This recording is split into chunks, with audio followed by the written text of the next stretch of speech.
லக்னோ பக்கத்துல ஷாஜகான்பூர் டு லக்னோக்கு போகக்கூடிய ட்ரெயின்ல ராஜேந்திர லஹரி, சந்திரசேகர் ஆசாத் இவங்க எல்லாருமே வந்து பாத்தீங்கன்னா ராஜேந்திர லஹரின்னு ஒருத்தர் அந்த செயினை வந்து புல் ஆஃப் பண்ணுவார்.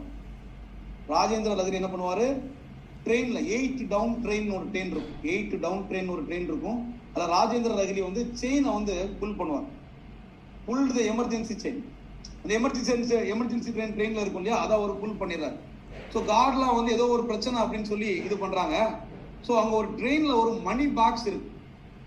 ஸோ அதை வந்து 4600 ரூபான்னு சொல்லப்படுது, எவ்வளவு ரூபான்னு சில இடத்துல 8000 ரூபான்னு சொல்றாங்க. ஒரு மணி பாகை வந்து கொள்ளையடிச்சுட்டு போறாங்க.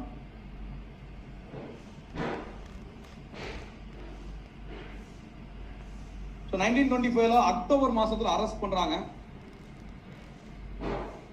ஸோ இவங்கள தூக்குல போடுறாங்க. யார் யார் அப்படின்னா ஹேண்ட் டு டெத். லேட்டரா கொஞ்சம் பேரை வர டைம்ல பிடிக்கிறாங்க. அவங்களுக்குள்ள ஒரு சண்டை வந்து ஒருத்தர் போட்டு கொடுத்துறாரு. நான் ஏற்கனவே சொல்லியிருக்கேன். யார் யாரை தூக்குல போட்டான்னு சொல்றேன், எழுதிக்கோங்க. ராம் பிரசாத் பிஸ்மில், ஆசஃபுல்லா, இந்த ராம் பிரசாத் பிஸ்மில், ஆசஃபுல்லா, தமிழ்லயும் ஆசஃபுல்லா தான், ரோஷன் சிங், ராஜேந்திர லஹரி, அந்த ட்ரெயினை நிறுத்தினார்ல, ரோஸ் மேல ஆசைப்பட்டா ராஜேந்திரன் ஞாபகம் வச்சுக்கோங்க. ரோஷன் சிங், ஆசஃபுல்லா, ராஜேந்திரன்.